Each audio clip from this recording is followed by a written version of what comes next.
Hey guys, what's going on? My name is Yassine, and this right here is the Google Pixel from 2019. I believe it came out sometime in September or October of 2019. I've been using it on and off for about 10 months now, and I wanted to do a long-term review, share with you guys how this thing has fared over the past 10 months. We're going to talk about the design and the build quality and how that has fared over the past 10 months, the performance of the phone. We are going to be discussing battery life, and yes, I know battery life is a hot topic when it comes to cell phones. And then we're going to talk about what makes the Pixel and why people pick up the Google Pixel, which is that camera right there. And then I'm going to give you guys an overall thought and final conclusion of whether I think this phone is worth it now in mid 2020.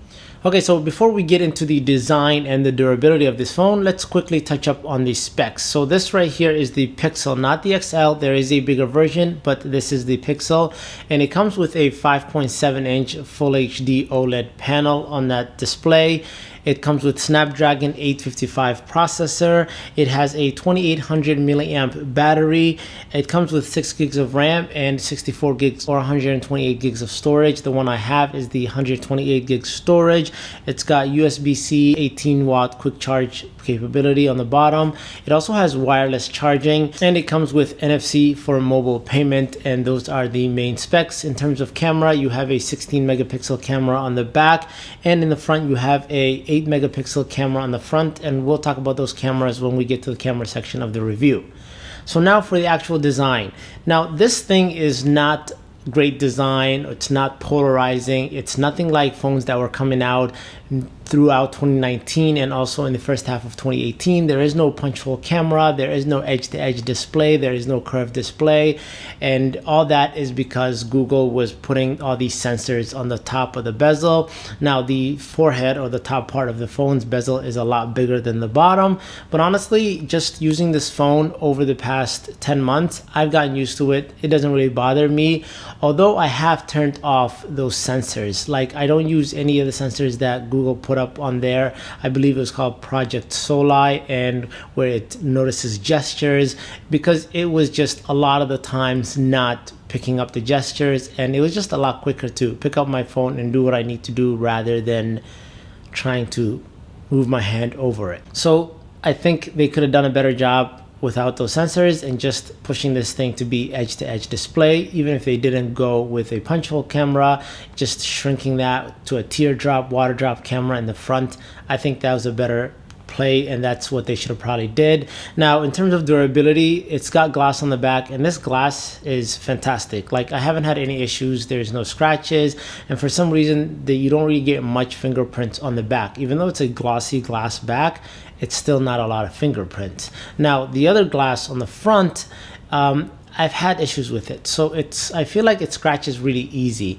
And I keep this phone in my pocket by itself. Like, I don't have keys in my pocket. Because I have a Tesla, I don't have to carry my keys, or the key is my phone. So most of the time I'm just carrying my phone, and even my wallet, I just leave it inside the car because this thing has Google Pay. So I use this for everything that I need to pay. So a lot of the times it's in my pocket by itself. And one thing that I noticed is over the past 10 months, I've seen a bunch of little micro scratches on the display, and I don't know where those could have came from. Now, when I put the phone on surfaces, I do just lay it on its back, and I haven't seen much scratches on the back. Now, half the time I did have a debrand skin on the back, so maybe that's what helped the back, and I should have probably put a glass screen protector on the front, but for some reason I didn't, and I'm actually glad I didn't, because now you guys can see how the display fares after using it for 10 months. The rest of the body is in excellent shape. I dropped this phone once, and ironically it was like yesterday, right before I get ready to shoot this video, and I think the phone took the drop like a champ. It didn't crack the display, it didn't radiate anywhere.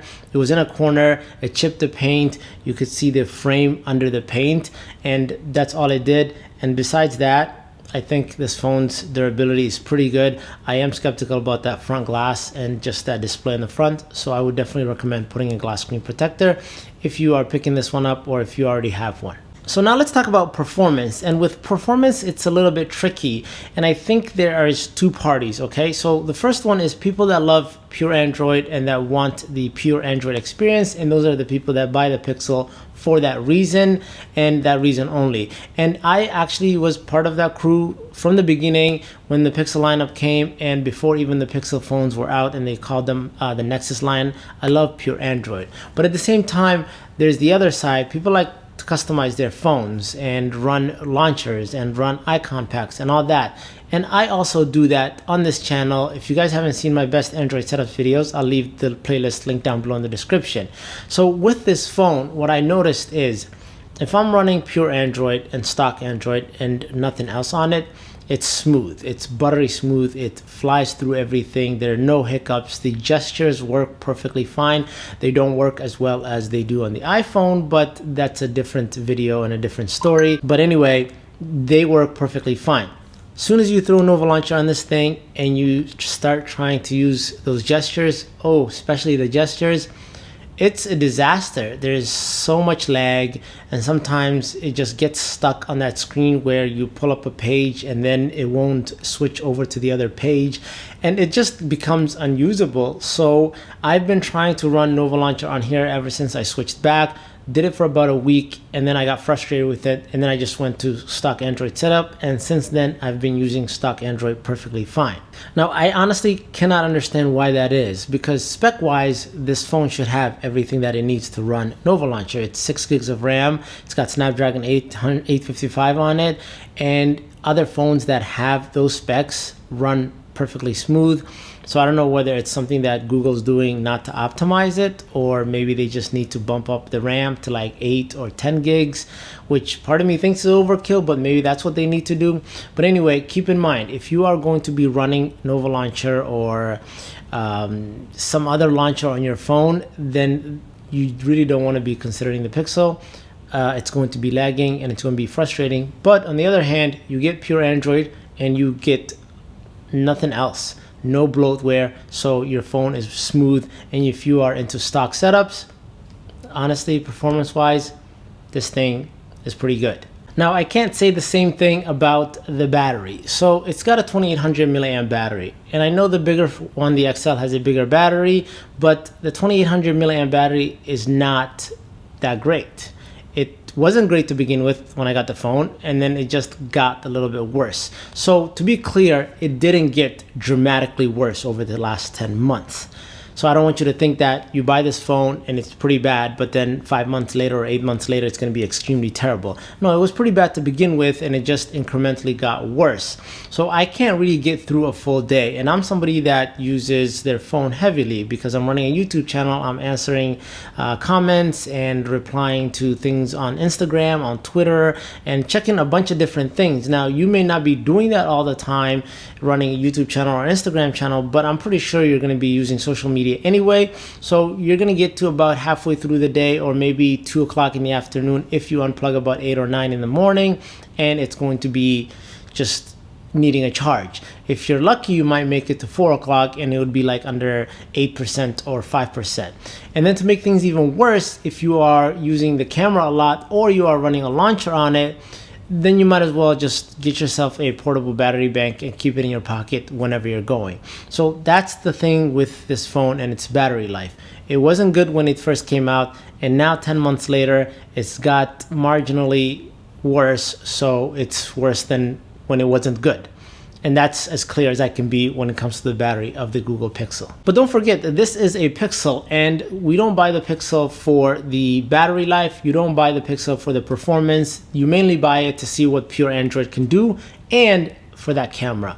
And that's where Google shines. This camera, it's fantastic. There are 2 lenses on the back. You have the regular standard focal length, and then you have the telephoto. Now, I have honestly not used the telephoto. I think over the last 10 months, I may have used the telephoto maybe 2 times. And I just was testing it in that time or comparing it with another phone. Besides that, I always use the regular stand. I do wish that they had ultra wide, but they didn't, so that forces me having to step back a few steps if I want to get more things in.